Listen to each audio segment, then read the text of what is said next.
Welcome दोस्तों। Episode 3 के starting में हमें पास्ट का समय दिखाया जाता है। 2015 में कुछ लोग कॉर्बेल से गाड़ी खरीदने के लिए आते हैं। जब ये लोग टेस्ट ड्राइव के लिए गाड़ी के अंदर बैठते हैं तो गाड़ी अपने आप लॉक हो जाती। दूर खड़ा कॉर्बेल उसको देखता रहता है और कुछ नहीं बोलता। उसके बगल में एक लड़का खड़ा है जिसका नाम जेस्पर है। इधर धीरे धीरे कार में गर्मी बढ़ने लगती है और गर्मी बढ़ने के चलते लोगों की मौत हो जाती। सीन शिफ्ट होकर 2033 में आता है जहाँ पे कॉर्बेल स्नान कर रहा है। यहाँ पे उसकी वाइफ आती है और उससे बात करने लगती। वो कॉर्बेल को 3 सुझाव देती है। पहला, पैसे लेके फ्लिन और बर्टन को मार दे। दूसरा, पैसे ले ही ना। और तीसरा, पैसे ले ले और कुछ ना करे। कॉर्बेल को तीनों सुझाव पसंद नहीं आते। तब वो कहती है कि तुम जेस्पर को काम पे लगा दो क्योंकि जेस्पर की वाइफ बिली फ्लिन की बहुत अच्छी दोस्त है और इससे हमें उनके घर का सारा बात पता चलता रहे। इधर फ्लिन की माँ को देखते हैं, वो अखबार पढ़ने लगी है जिससे खुश होकर फ्लिन बिली से मिलती है और उससे कहती है कि फ्यूचर में लोग मेरे बारे में बहुत कम जानते हैं लेकिन उनको मेरी माँ के बारे में सब कुछ पता है और इन 70 सालों में बहुत ही कम लोग बचेंगे। पता नहीं क्या होगा आगे। बर्टन को जो $2.5 लाख मिले थे उसका उपयोग करके उसने वही दुकान खरीद ली होती है जहाँ पे फ्लिन काम करती थी। उसने गाड़ी भी ले ली थी। इधर कॉर्नर भी उसी शॉप पे आ जाता है। वो भी उन लोगों के साथ काम करने के लिए तैयार हो गया। जब फ्लिन और बर्टन घर जाने के लिए कार में बैठते हैं तो फ्लिन उसे बताती है कि मैंने भविष्य में जाने वाली सारी बात बिली को बता। बर्टन इस पे नाराज हो जाता है और कहता है कि तुम्हें उसे नहीं बताना चाहिए। इस पे फ्लिन कहती है कि तुम्हारे पास तो बात करने के लिए दोस्त है, मेरे पास तो सिर्फ एक ही वही दोस्त है, मैं ये बातें किससे शेयर करूं। लेकिन बर्टन को इस बात का डर है कि बिली जेस्पर की वाइफ है और जेस्पर कॉर्बेल का भतीजा है, कहीं ये सारी बातें कॉर्बेल के पास ना पहुंचे। सीन सीधा 2100 में शिफ्ट होता है जहाँ पे विल्फ और रे फ्लिन के पेरिफेरल को लेके आते हैं। फ्लिन तभी अपने पेरिफेरल में आ जाती है और इन्हें मरियल के बारे में बताती है कि कैसे अलीटा वेस्ट ने उसे मरियल से मिलने के लिए कहा और उसके बाद उसकी आंखें उसमें लगा दी गई जहाँ से वो एक जगह पे पहुंचे थे और वहाँ पे बर्टन के पेरिफेरल को मार दिया गया और एलिटा वेस्ट वहाँ से भाग के कहीं चली गई। लेव यहाँ बताता है कि किसी ने तुम लोगों की सुपारी कॉर्बेल को दे दी है और उसके पास पैसे भी पहुंच गए। तो फ्लिन उन्हें 1 घंटे में वापस आने का कह के वापस अपने समय में चली जाती। विल्फ यहाँ कार से कहीं जाने लगता है जहाँ उसे पास्ट का विजन आता है जिसमें वो देखता है कि वो और एलिटा एक अनाथ आश्रम में पाले गए थे जहाँ पे कोई कपल आके इन दोनों को गोद ले लेता है।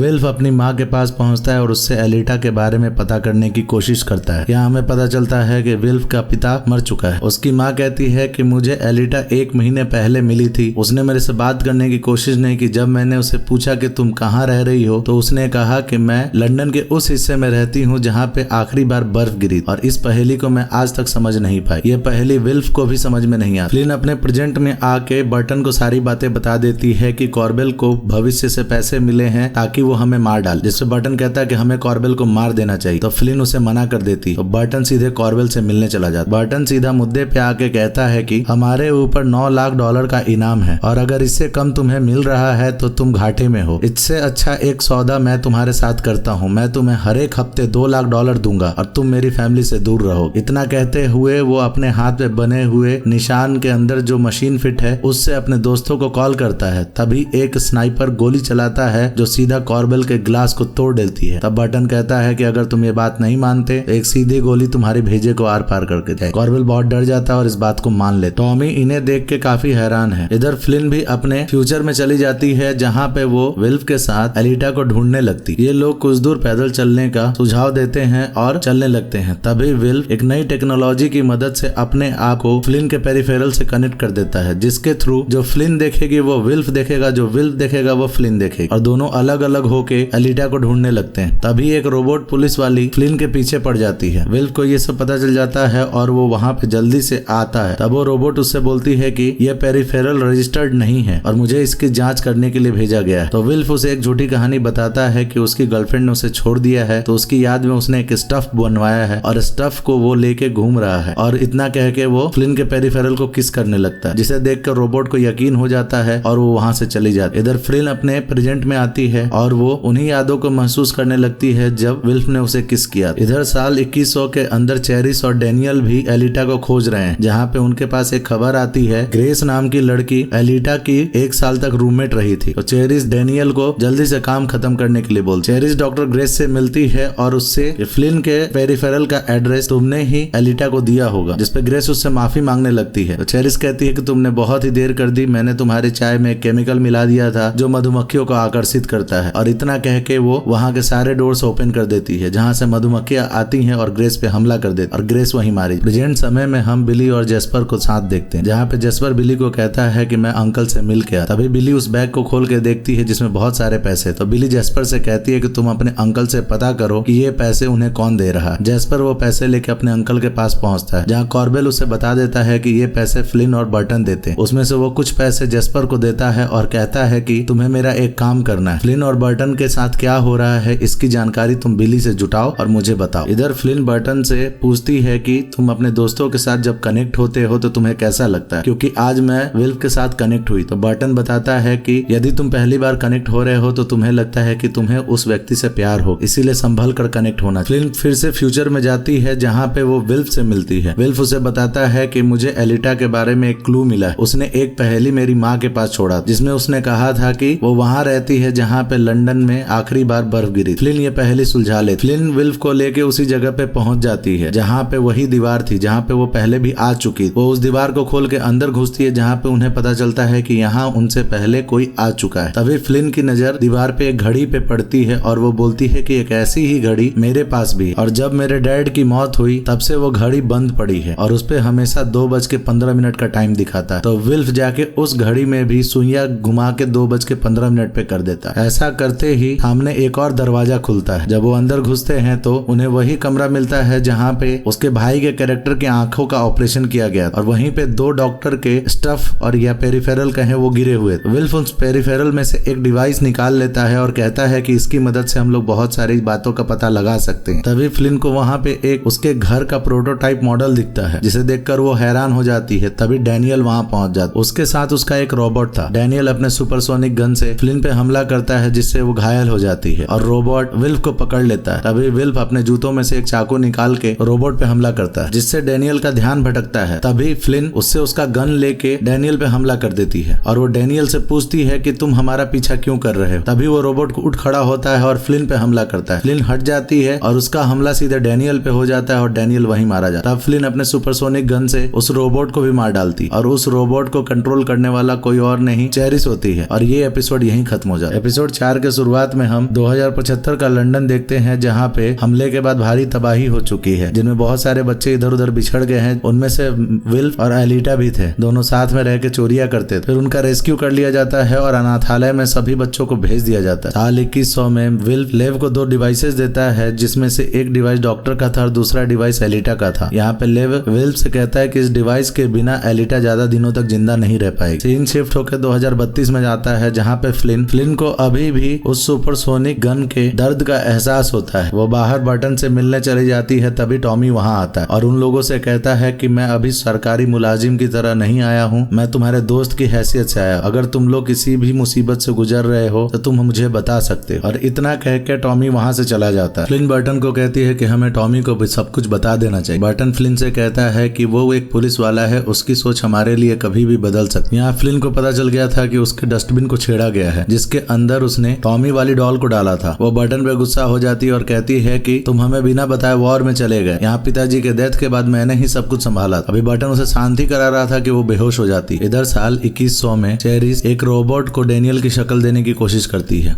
काफी कोशिशों के बाद वो रोबोट डैनियल की नकल करने लगता है। वो बताता है कि वहाँ पे विल्फ भी मौजूद था और विल्फ को एलिटा के साथ ही अडॉप्ट किया गया था और विल्फ लेव के लिए काम करता है। तो चेरिस लेव की लोकेशन जानना चाहती है और थोड़ी मशक्कत के बाद उसे लेव की लोकेशन मिल जाती है। 2032 में बर्टन फ्लिन को लेके डॉक्टर डीडी के पास आता है जो कि टॉमी की फियोंसे है। वो सारा कुछ चेकअप करके कहती है कि तुम्हें कुछ नहीं हुआ, सब कुछ नॉर्मल है, लेकिन वो इसका कारण जानना चाहती है। जहाँ पे बर्टन उसे उस गेम के हेडसेट के बारे में बताता है। डॉक्टर डीडी को उस गेम में उत्सुकता होने लगती है तो बर्टन फ्लिन को लेके घर आ जाता है। फ्लिन यहाँ पे आके अपने फैमिली की पुरानी वीडियो देख रही होती है। तभी बर्टन उससे मिलने आता। वह उससे इन सब चीजों के लिए माफी मांगता है और कहता है कि मेरी वजह से ये सारी चीजें हो रही। इतना कह के बर्टन अपने ट्रेलर में आता है जहाँ पे उसके दोस्त कॉर्नर और लियोन पहले से मौजूद थे। बर्टन उस हेडसेट को लगा के फ्यूचर की दुनिया में जाना चाहता। वो कहता है कि मैं वहां जाके उसके दुश्मनों को मार दूंगा, जिस पे लियोन उसे समझाता है कि तुम्हें ऐसा नहीं करना और उसे संभालता है। साल 2100 के अंदर में एक लड़की फ्लिन के पेरिफेरल के बाल बना रही होती। उधर एक लड़की विल्फ के साथ बैठी होती है जो उसे डांस करने के लिए कहता है। विल्फ उस लड़की के साथ डांस करने लगता है। लेव एक जगह बैठा हुआ टेक्नोलॉजी की मदद से वो सारी चीजें देख रहा है। तभी उसके पास चेरिस आ जाती। वह लेव पे चीजें चुराने का आरोप लगाती, लेकिन लेव उसे इग्नोर करता है। तो वो उस वर्ल्ड के स्ट्रक्चर के बारे में बताती है जिसके 3 प्रमुख फोर्सेस हैं। पहला क्लेप्ट ऑर्गियार्ची जिसका सदस्य लेव है और ये लोग वायलेंस का इस्तेमाल करके संतुलन बनाते हैं। दूसरा है द मेट पुलिस, जो इस बात का ध्यान रखते हैं कि क्लेफ्ट ज्यादा हिंसा ना फैलाए, और उसका रिसर्च इंस्टीट्यूट, ये तीनों में संतुलन बना के रहता है। वो कहती है कि यूरी नाम का तुम्हारा दोस्त हुआ करता था और तुमने ही मेट पुलिस को बोल के उसे पकड़वा दिया, और मेरे पास उसका डीएनए सैंपल है, तुम भी बच नहीं पाओगे। इतना कह के चेरिस वहां से निकल जाती है। लेव देखता है कि उसके टेबल के ऊपर का कप गायब है, जो चेरिस अपने साथ डीएनए सैंपल के लिए ले जाती। अंदर विल्फ उस लेडी के साथ डांस कर रहा हो, तभी कॉनर उस हेडसेट के जरिए फ्लिन के पेरिफेरल से कनेक्ट हो जाता है और वहां से भागने लगता है। तो ऐश जल्दी से उस पेरिफेरल को डिस्कनेक्ट कर देती और कॉनर अपने समय में होश में आ जाता। फ्लिन अभी भी अपने फैमिली की मेमोरी देख रही होती है, तभी उसके अंदर विल्फ आ जाता है। विल्फ ने ये सब अपनी टेक्नोलॉजी के थ्रू किया था, और वो आके उसे कॉनर के बारे में बताता है कि कैसे वो उसका हेडसेट यूज करके वहां आ गया था और उसने बताया कि तुम्हें दौरे पड़ने लगे। फ्लिन उसे अपने यादों के बारे में बताती है, जिसमें वो कहती है कि कैसे वो अपने पिता का जैकेट पहन लिया करती। यहाँ विल्फ कहता है कि उसकी भी एक बहन है। तभी फ्लिन उसे बताती है कि उसने लेव के बारे में जानकारी इकट्ठा की है, तो उसे उसके टाइमलाइन में यानी 2032 में एक लेव के बारे में जो उसकी तरह ही दिखता है पता चला है, जिसके पूरी फैमिली को घर के अंदर आग लगा के मार दिया गया। जहाँ विल्फ कहता है कि तुम्हारे टाइमलाइन के लेव का हमारे टाइमलाइन के लेव से कोई कनेक्शन ही नहीं है, और वो जाने लगता है, और जाते जाते वो बताता है कि एलिटा उसकी बहन। वो साल 2100 में आके लेव से मिलता है और उससे कहता है कि तुम्हारे जो स्टब यानी पेरिफेरल जो पास्ट में है, उनको किसी ने ब्रूटली मार दिया है, जिससे लेव को कुछ महसूस नहीं होता, और वो कहता है ये सब उसने ही करवाया ताकि उसके टाइमलाइन का कोई दूसरा वर्जन ना बन सके। इसके बारे में हम आगे में बात करेंगे। सीन शिफ्ट होकर 2032 में आता है, जहाँ पे बर्टन कॉनर से बात कर रहा होता है। तभी फ्लिन वहां आती है और उन्हें बताती है कि जब वो एलिटा के घर में गई थी, वहां पे उसके घर का मॉडल था, ये ट्रेलर भी था, और तुम सब भी। अब इस जानकारी का मैं क्या करूं? तो बर्टन बोलता है कि तुम्हें उसे एक गेम की तरह ही खेलना चाहिए। इसमें फ्लिन कहती है कि मैं वापस से फ्यूचर में जाना चाहती ताकि मैं तुम दोनों के लिए बॉडी अरेंज कर सकूं। फ्लिन साल 2100 में चली जाती है और वो ऐश से पूछती है कि इसके जैसे और भी स्टफ यानी पेरिफेरल बनाने में कितना टाइम लगेगा। इस पे ऐश उसे कुछ जवाब नहीं देती, तो वो एक्सप्लोर करने के लिए बाहर निकल जाती है। ऐश उसका कनेक्शन काटना चाहती है, लेकिन बर्टन अपने दोस्त एडवर्ड और मैक की मदद से कनेक्शन हैक कर लेता है और ऐश को रोक देता है। ऐश उसके पीछे पीछे जाके उसे रोकना चाहती है, लेकिन फ्लिन नहीं रुकती। तो वो लेव को कनेक्शन करके कहती है कि हमें मिल्फ की जरूरत पड़ेगी, क्योंकि वही उसे रोक सकता है। घूमते घूमते फ्लिन कब्रिस्तान में पहुंच जाती। तब तक विल्फ भी यहाँ आ गया। उन्हें 3 कब्रों के ऊपर उड़ते हुए ऑब्जेक्ट दिखाई देते हैं, तो विल्फ उसे बताता है इन्हें जैकपॉट कहते हैं। ऐश पहले जैकपॉट के बारे में बताती है, जिसमें 2039